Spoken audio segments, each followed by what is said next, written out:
Dialog privind Găgăuzia. Bucătăria găgăuză.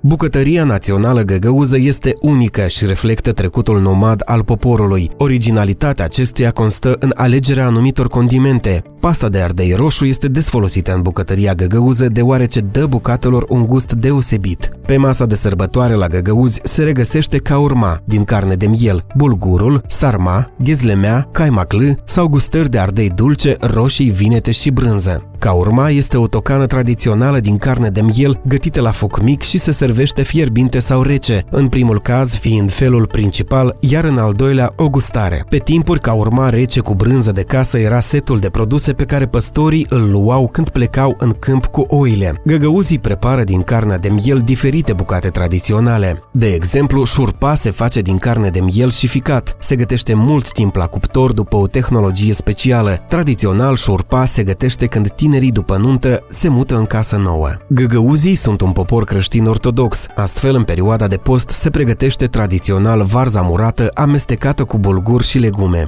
Brutăria ocupă un loc aparte în bucătăria găgăuzilor. Ghezlemea și căvârma sunt cartea de vizită a poporului. Ghezlemea se pregătește dintr-un aluat subțire în mai multe straturi, de cele mai multe ori cu umplutură de brânză sau măr, care se prăjește pe tigaie. Căvârma se face din aluat cu umplutură de brânză de vaci și smântână și se coace în cuptor. Din deserturile găgăuzilor, cea mai cunoscută este cabaclă, cuptura dulce cu umplutură de bostan. Dialog privind Găgăuzia.